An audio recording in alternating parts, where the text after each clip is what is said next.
Topic po natin para sa nagsasuffer sa gout o mataas ang uric acid.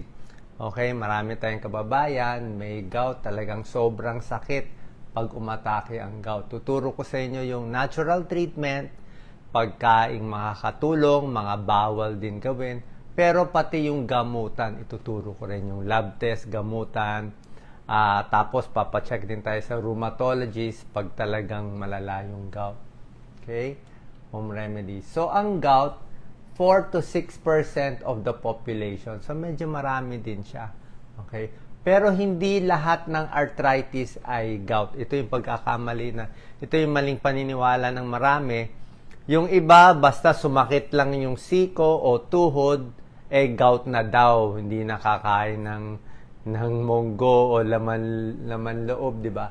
Hindi po. Karamihan ng arthritis natin ng may edad 50, 60, senior, karamihan ay osteoarthritis. Ibig sabihin, arthritis sa pagkatanda. Masakit ng leeg, likod, osteoarthritis yan.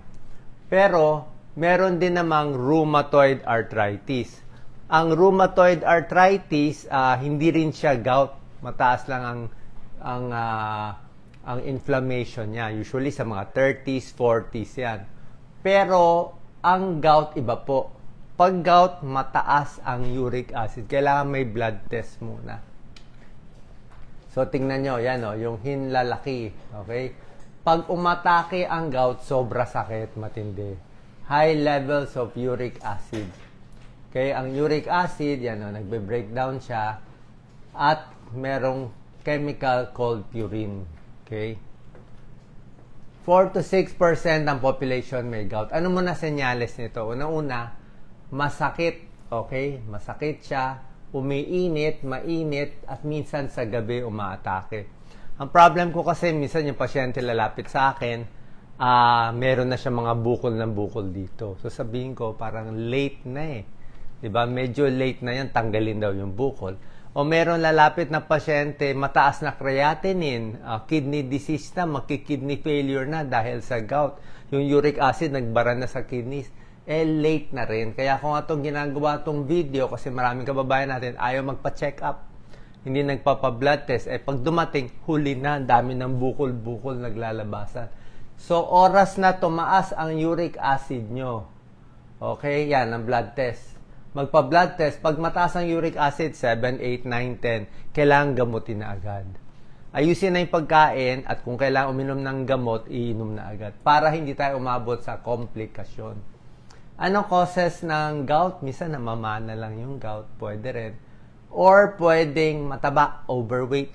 Okay? At yung mga bawal na kakainin yan. Sugar, alcohol, laman loob, at yung mga ibang matatamis, counted din yon.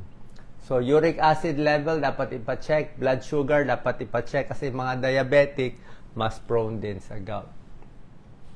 Pag may gout na kayo, okay, tulad na sinabi ko, kailangan requirement mataas ang uric acid. Proven sa blood test. Pag hindi mataas, hindi natin masasabi ng gout yun.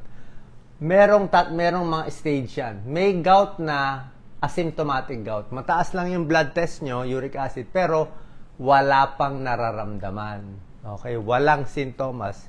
Good or bad, para sa akin, hindi siya good. Kahit walang nararamdaman, mataas na uric acid, kailangan na ayusin, gamutin. Kasi, baga sa meron ng mga crystal dyan, magbabara-bara na yan, baka hindi nyo lang nakikita. Gusto natin siya unahan. Merong umatake na ng gout, ito yan. 3 to 10 days yung attack ng gout. Meron naman, tuloy-tuloy na yung atake, chronic gout na, malaki na, meron na naglabasan. Ito, mas mahirap na rin gamutin. Bibigay ko na rin yung gamutan. Kompleto na, pati medical treatment. Ang doktor na pinupuntahan, rheumatologist. Okay, sila pinaka-specialista. Pag umatake yung gout, sobra sakit yan, mapula. Okay, matamaan lang ng tela, sobra sakit. Makita mo, minsan dito. At isa pa pala yung mga post-stroke patients. Pag na-stroke pala, prone pala magka-gout. For some reason, prone magka-gout eh. So, pag umaatake ang gout, ang pwede mo lang inumin, colchicine. Colchicine, 1 tablet, 3 times a day. Tapos, pag maintenance, minsan once a day or 3 times a week. Ito pwede, pag acute atake ng gout. Tapos pwede rin naman pain reliever. Although hindi ako excited magbigay ng pain reliever, kung sobra sakit, okay naman konting pain reliever. Pero itong colchicine, yan talaga pangontra sa atake ng gout. Pag umaatake ang gout, hindi pwede uminom nitong allopurinol na maintenance. Ulitin ko, ito yung rule ng mga doktor. Ito yung mga nakikita nila na minsan namamali pag layman. Pag acute ang atake, huwag mo na mag-allopurinol, baka lalo daw tumaas yung uric acid. So, pag kalmado na yung gout, kalmado na, hindi na namamaga, doon ka magme-maintain ng choose one. Choose one. Merong allopurinol, lumang gamot, matagal na, murang gamot, kaya lang, sa ilang tao, maraming side effect. Okay? Pero kung hindi ka naman, wala ka naman side effect, hindi ka kasali sa may side effect, pwede ka mag-allopurinol, mura, pang mahirap, pwede. So, itong mga dose niya, 100 mg once a day, tinataas ng 300 mg after ilang weeks. Meron namang mas mahal at mas bago, Febuxostat. Mahal lang, pero less side effect naman. Actually, mas maganda to. Mas maganda siya. 40 or 80 mg once a day. Pero kung kulang sa budget, dito na lang sa isa. Ito lang kasi may mga minomonitor pa. Ito, pinabantayan pa creatinine, SGPT, SGOT kasi nga possible side effect. Pero huwag kayong matakot sa side effect. Mas nakakatakot yung gout. Yung komplikasyon ng gout sigurado kasi may gout na kayo eh. Sigurado, di ba, malaking chance. Ito naman side effect, baka 1%, 2%, parang maliit lang ang chance. Parang seafoods, may lahat naman mahilig sa seafoods, pero yung iba kumain ng seafoods na maga, 'di ba? So parang kanya-kanya lang 'yon. Ito yung mga bawal kainin, pwede naman kainin, kaya lang tataas ang uric acid niyo, 'di ba? Laman loob, dila, bopis, yan, high purine. 'Di ba? Nako, red meat, especially beef, steak, baka more. Sa pork meron din konting bawas, pero mas matindi ang beef. Sa chicken, meron din, pero hindi masyado. White meat, chicken, pork, a little less. Isda, may mga isda okay. May mga isda hindi okay. So ito, konting bawas. White bread, ayaw rin nila, maraming kanin, mataas carbohydrates, baka tumaas blood sugar. Sinabi ko na nga, pag diabetic, mas prone din magka-gout. Alak talaga bawal. Kita mo, beer, nagpapataas ng uric acid. Ayun, 6.5%. Pati non-alcoholic beer. So, alak. So, pag ginawa mo alak with pulutan, chicharon, bulaklak, talagang aatake ang gout. Yung mga manginginom na lalaki. Seafoods, tahong, scallops, squid, shrimp, oyster, crab, lobster, kasama ang sardinas na favorite natin. Inuulit ko, kung proven may gout, mataas ang uric acid, sige, bawal ang sardinas, bawas ang sardinas. Pero kung yung arthritis nyo, tulad na sinabi ko, osteoarthritis, dahil sa pag-edad, masakit ang tuhod, matanda na kasi, hindi po gout yun. Pwede ang sardinas. Okay, mura ang delatang sardinas. Pwede na yan, di ba? Kaysa walang protina, kaysa walang makain, di ba? Pwede na. Yung sa gout lang, yung sardines, medyo iwas. Matatamis, iwas din. So, ito mga pagkain iiwasan sa gout, matatamis, beer, alcohol, laman loob, seafoods. Ito naman mga magaganda sa gout. Ito rin mga iwasan. Ayan. Sardines, yan, laman loob, liver, kidney, bacon, scallops, yan, alcohol. Dilis.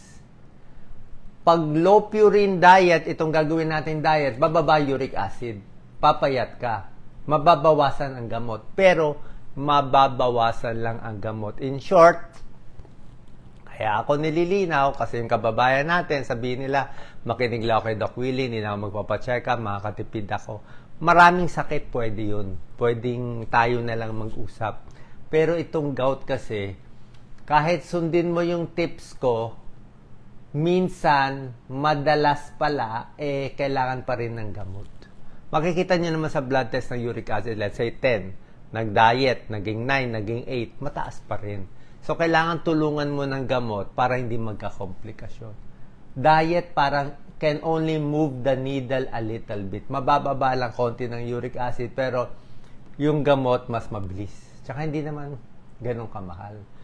Vitamin C rich fruits may tulong bumaba ang uric acid. Yan, pwede yan. Orange, dalandan, pongkam, pineapple. Huwag din sobra dami, ha? Baka tamas ang blood sugar. Yogurt, low-fat milk, okay. Avocado, pwede. Antioxidant, vitamin E, good fats, anti-inflammatory. Cherries, wala tayo. Pero sa mga overseas worker, kung meron kayo nito, one of the top foods para sa gout yan. Munggo beans, pwede. Nagsulat na nga ng libro yung mga rheumatologist. Siyempre ako, internist cardiologist. Sunod tayo sa rheumatologist. Naglabas na sila ng libro. Mga rheumatologist sa Pilipinas, pwede kumain ng munggo sa gout. Kasi nga, sa gout, iwas ka na sa baboy, baka, di ba? Tsaka laman loob. So, saan pa protein source mo? Di ba? Di chicken lang. Kailangan mo protein source. Beans, vegetable protein siya. Kaya okay siya. Gatas, protein din siya, di ba? So, ito yung mga protina. Kailangan mo ng protina sa muscle, pero hindi siya galing sa hayop at hindi siya nagpapataas ng uric acid. Kaya pwede siya. Pwede ang munggo. Okay? Lean protein, yung mga lean lang, mga chicken, mga walang taba. Tubig, napakahalaga. Dito nagkakamali ang karamihan, di uminom ng tubig.